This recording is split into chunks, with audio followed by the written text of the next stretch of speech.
بہت سارے انعام ہیں، وہاں یہ عقیدہ بھی اللہ تعالیٰ نے اہل سنت کو عطا فرمایا، جو ان صحابہ کا عقیدہ ہے، جو اہل سنت نے قرآن سے لیا ہے، خود حضور علیہ السلام کے فرمان سے لیا ہے اور صحابہ کے عمل سے لیا ہے، کہ اگر ہمیں اللہ تعالیٰ سے کچھ بھی سوال کرنا ہو، اللہ تعالیٰ سے کچھ بھی کرم کی بھیک مانگنی ہو، دعا کرنی ہو، ہم رسول اللہ علیہ السلام کا وسیلہ بناتے ہیں، ہاتھوں کو جب بھی اٹھاتے ہیں اس انداز میں کہتے ہیں کہ یا اللہ، رسول اللہ صلی اللہ علیہ وآلہ وسلم کا وسیلہ پیش کر کے عرض کرتے ہیں کہ ہماری حاجت کو پورا فرما۔ اب یہاں پر ہمارے نوجوان ہم سے سوال کرتے ہیں کہ کیا رسول اللہ علیہ السلام کا وسیلہ بنانا، کیا رسول اللہ صلی اللہ علیہ وآلہ وسلم کو اللہ کی بارگاہ میں وسیلہ بنانا، کیا وسیلہ مانگنا یہ شرعاً درست ہوگا یا نہیں ہوگا؟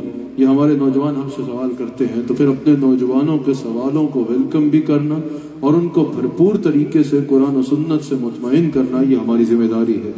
جب رسول اللہ علیہ السلام کے وسیلے کی بات کی جاتی ہے، جب بھی ہم حضور علیہ السلام کا وسیلہ اللہ تعالیٰ کی بارگاہ میں پیش کرتے ہیں تو یہ یاد رکھیے گا یہ اللہ تعالیٰ کے حکم کے مطابق پیش کرتے ہیں۔ جب اللہ تعالیٰ نے قرآن کریم میں ارشاد فرمایا یا ایھا الذین آمنوا اتقوا اللہ وابتغوا الیہ الوسیلہ، اے ایمان والو اللہ سے ڈرو اور اس کی جانب وسیلہ تلاش کرو، اس کی جانب وسیلہ تلاش کرو تاکہ گویا کہ اس تک پہنچا جا سکے، اس کا قرب حاصل کیا جا سکے، اس تک پہنچنے کے لیے وسیلہ تلاش کرو۔ یہاں پر جب اللہ تعالیٰ نے وسیلے کا حکم فرمایا تو یہاں پر محدثین کہتے ہیں، امام علوسی نے کہا کہ اس سے مراد توسل بالاعمال بھی ہے اور اس سے مراد توسل بالاشخاص بھی ہے، یعنی اس آیت سے ثابت ہو رہا ہے کہ اللہ تعالیٰ تک پہنچنے کے لیے، اللہ تعالیٰ سے دعا کرنے کے لیے، اللہ تعالیٰ کے قریب ہونے کے لیے اعمال کا وسیلہ پیش کرنا بھی جائز ہے اور شخصیات کا وسیلہ پیش کرنا بھی جائز ہے۔ امام اہل سنت میرے امام احمد رضا خان بریلوی رحمۃ اللہ تعالی علیہ، اعلیٰ حضرت نے یہاں سوال کیا نا کہ کیا اللہ کی بارگاہ میں اللہ ہی کو وسیلہ بنا لیا جائے گا؟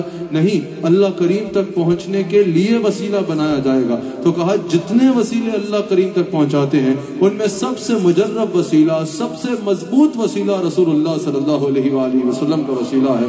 اور یہاں پر امام علوسی اس آیت کی تفسیر میں کہتے ہیں کہ جب اللہ تعالیٰ نے یہ ارشاد فرمایا وابتغوا الیہ الوسیلہ، امام علوسی کہتے ہیں اپنے اس عقیدے کو آج مضبوطی سے آپ نے سیکھ کے یہاں سے اٹھیے گا، اور رسول اللہ علیہ السلام کی شان اور مقام کو بھی اسی سے میں آپ کے آگے بیان کروں گا۔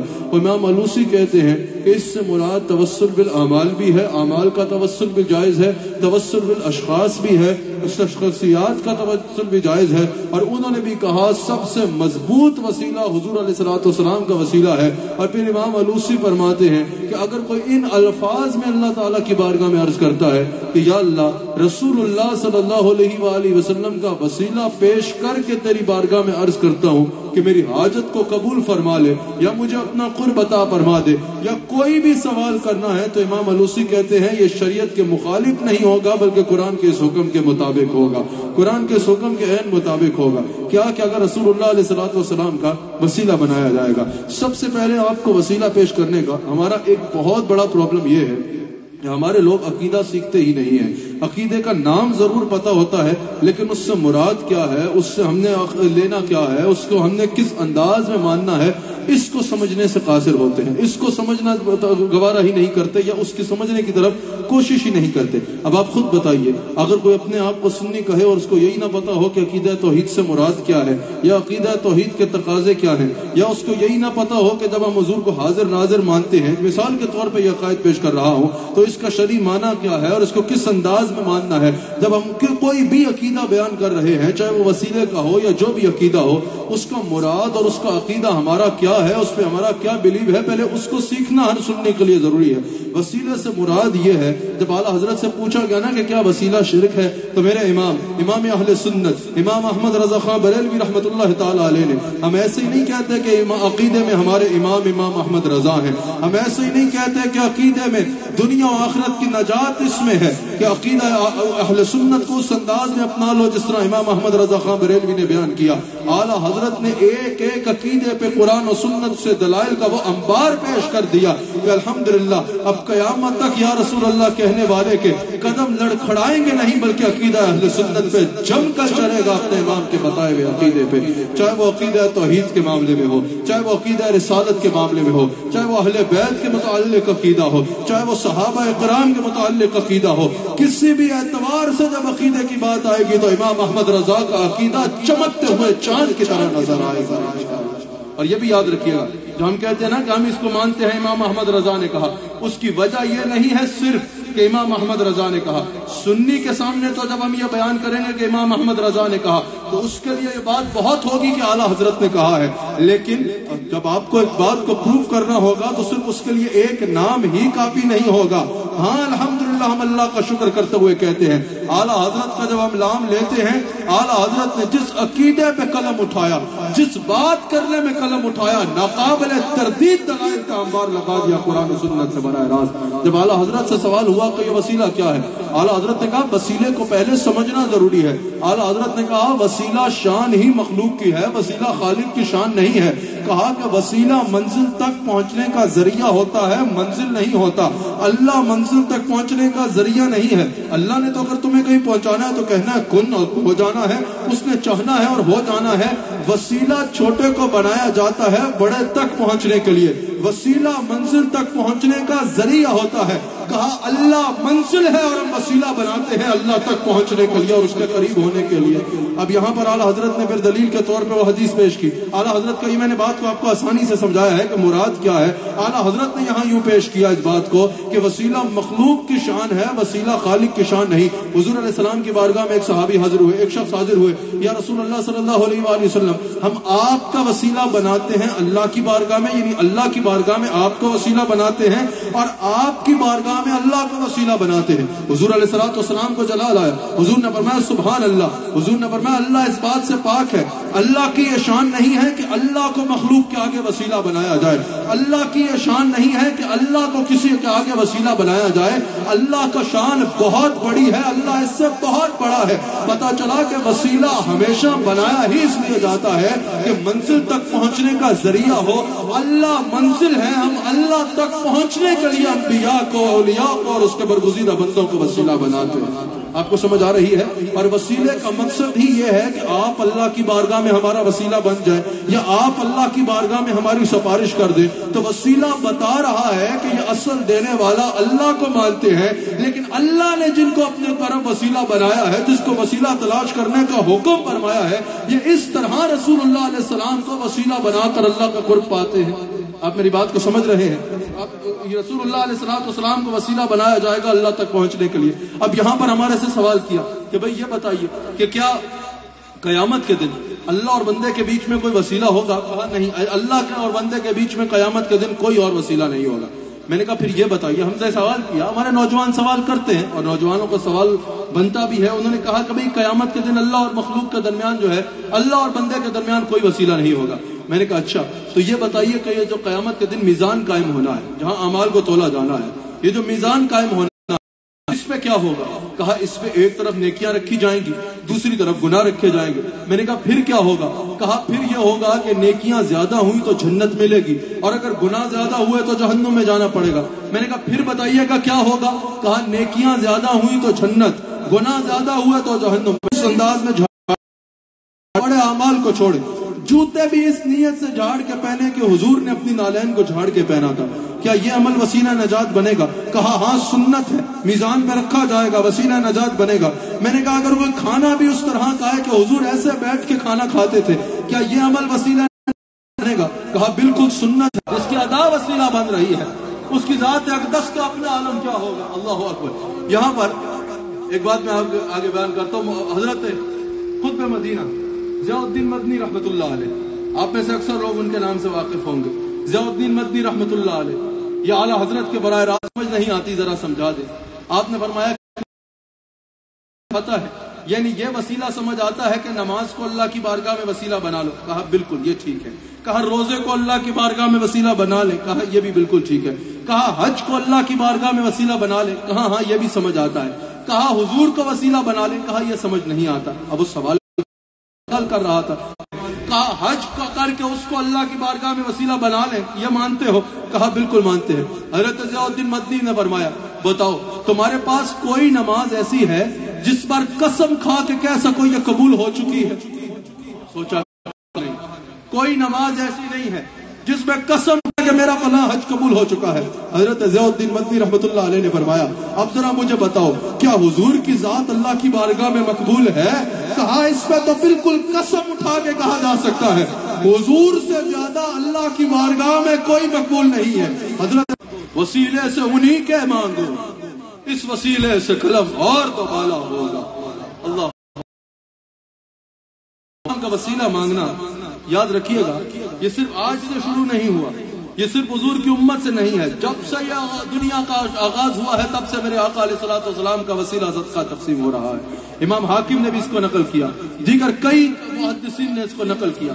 جب حضرت آدم علیہ الصلوۃ والسلام ہمارے نبی صلی اللہ علیہ وآلہ وسلم کا وسیلہ پیش کرتے ہیں، ہمارے نبی صلی اللہ علیہ وآلہ وسلم کے وسیلہ آ جاتا ہے. یہاں پر محدثین نے تبصرہ کرتے ہوئے کہا کہ اللہ تعالیٰ چاہتا تو آدم علیہ السلام پہلے دن حضور کا وسیلہ پیش کر لیتے، کیونکہ جب حضور کو جاننے کی وجہ پوچھی گئی کہ کیسے جانتے ہو تو کہا جب مجھ میں روح آئی تھی، جب تو نے مجھ میں روح ڈالی تھی، میں نے تیرے نام کے ساتھ جڑا ان کا نام دیکھا تھا.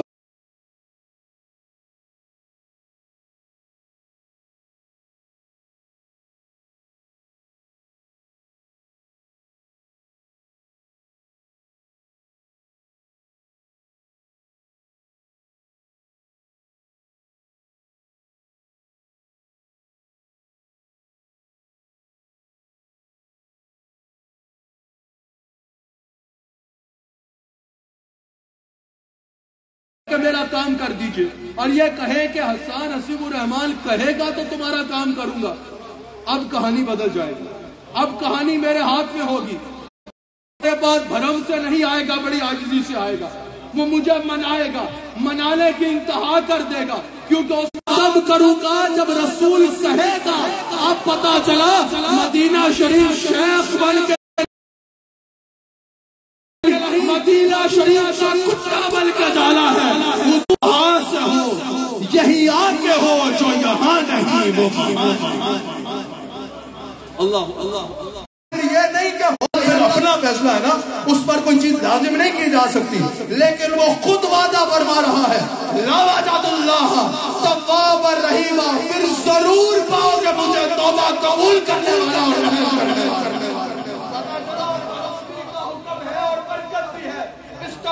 کرنی بھی ہے، آپشنل نہیں ہے، اور اس کی برکت بھی ہے. لیکن خالی تسبیح میں، خالی توبہ کرنے میں بخشش کا وعدہ نہیں ہے. لیکن اگر پہنچ گئے رسول اللہ کے دروازے پہ، منا لیا رسول اللہ کو، واستغفر له رسول کے مستاق پھیر گئے، تو پھر اللہ کہتا ہے کہ شک نہ کرنا، پھر لام تاکید کریے ہے، وعدہ کرتا ہوں لوجد اللہ توابا رحیما.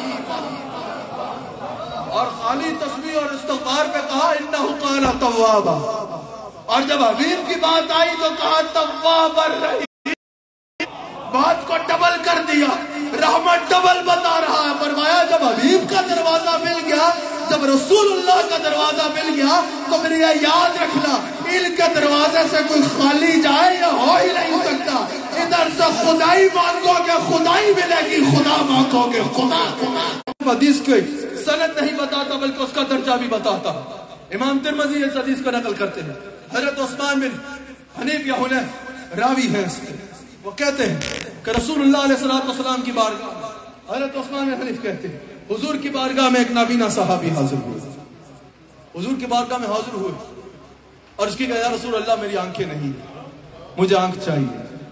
اب حضور چاہتے تو جس طرح حضرت قتادہ کی نکلی بھی آنکھ لگا دی، اور حضرت قتادہ کہتے ہیں پہلی آنکھ کی عمر کے ساتھ ساتھ بینائی کمزور ہوتی، لیکن حضور نے جو آنکھ اپنے لعاب سے لگائی تھی وہ کبھی کمزور نہ پڑی. حضور علیہ الصلوۃ والسلام ان کی آنکھوں پہ لعاب لگاتے، ان کی آنکھیں دیکھنا شروع کر دیتے. حضور سفر پہ ہے، ایک بندہ اپنا اس علاقے کا رئیس کو پتا چلا حضور گزر رہے ہیں، وہ اپنا نابینا بچہ لے کے آیا، مادرزاد اندھا تھا. حضور علیہ الصلوۃ والسلام نے اس کی آنکھوں پہ ہاتھ پھیرا، وہ دیکھنا شروع ہو گیا. یہی حضور کر دیتے اس صحابی کے ساتھ. لیکن حضور علیہ السلام قیامت تک آنے والی امت کا رستہ بتانا چاہتے تھے. حضور علیہ السلام نے ارشاد فرمایا کوئی بھی بیمار اگر یہاں بیٹھا ہے تو اس حدیث کو سنے اور اس پہ عمل کرے. یا کسی کی کوئی بھی حاجت ہے. بعد میں محدثین نے اس کو لکھا.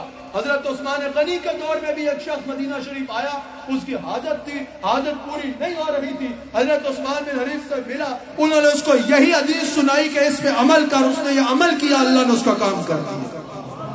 تو پتہ چلا صحابہ اس حدیث کو پکارو بتانا چاہ رہے ہیں جیسے میں مدینہ پاک آنے والے کی سنتا ہوں ویسے ہی دنیا سے کوئی بھی کونے سے مجھے پکارے میں اس کی آواز کو سنا کرتا ہوں.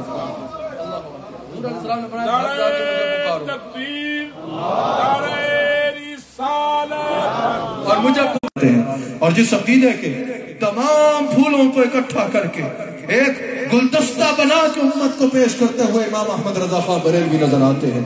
اللہ تعالی ہمیں ان اکابر کے اس عقیدے پر قائم رہنے کی توفیق عطا فرمائے. اللہ تعالی ہمیں ہر اعتبار سے اسی عقیدے پر کے ساتھ جڑا رہنے کی توفیق عطا فرمائے اور قیامت کے دن بھی اٹھے تو رسول اللہ کے غلاموں میں شمار ہوں. یاد رکھیے گا یہ جب ہم عقیدہ بیان کرتے ہیں اس کا بڑا ضروری ہے. ہر اعتبار سے عقیدہ سیکھنا آپ پر لازم ہے. ہر اعتبار سے یاد رکھیے گا عقیدہ بنیاد ہوتی ہے. عقیدے پر اعمال کی عمارت کھڑی ہوتی ہے. سمجھ آتی ہے نا. اگر بنیاد کمزور ہو تو عمارت کمزور ہوتی ہے. اگر لوگ نہیں ہیں, ہم حضور علیہ السلام سے محبت کرنے والے, ہم یا رسول اللہ کہنے والے, ہم امن پسند لوگ ہوتے ہیں, ہم انتشار پھیلانے والے لوگ نہیں ہوتے. عقیدہ بیان کرنے کا مقصد یہ ہوتا ہے کے ساتھ ثبوت کے ساتھ اپنی قوم کو ایجوکیٹ کریں, ان کو عقیدہ سکھائیں. جیسے ہم اپنی قوم کو اخلاقیات سکھاتے ہیں کہ تم نے ہر انسان کے لیے فائدہ مند رہنا ہے, تم نے جب یہاں پر رہنا ہے تو پیسفل سٹیزن بن کے رہنا ہے, جب تم نے یہاں رہنا ہے تو لا کو فالو کرنا ہے تاکہ دیکھنے والے دیکھیں کہ مسلمان جو ہے وہ کتنا تربیت بھی کرتے ہیں. جس طرح ہم اخلاقیات کی تربیت کرتے ہیں کہ جھوٹ نہیں بولنا, جس طرح ہم اخلاقیات کی تربیت کرتے ہیں کہ کسی انسان کا جو ہے وہ گالم گلوچ نہیں کرنا, کسی انسان کے ساتھ جھگڑنا نہیں ہے, امن پسند رہ کے بتانا ہے کہ مسلمان کتنا محبت پھیلانے والا انسان ہوتا ہے, وہیں اپنی نوجوانوں کو عقیدوں کو سکھانا, ان کو نظریات کو مضبوط کرنا, ان کو اپنے بلیفز کے ساتھ جوڑ کے رکھنا, یہ بھی ہماری ذمہ داری ہے. اس میں ہم لڑائی جھگڑا نہیں کرتے لیکن اس کو جو ہے وہ مضبوطی کے ساتھ بیان کرنا تو ہماری ذمہ داری ہے. اللہ تعالی ہم سب کو رسول اللہ صلی اللہ علیہ وآلہ وسلم کا ادھر سے عشق رسول صلی اللہ علیہ وآلہ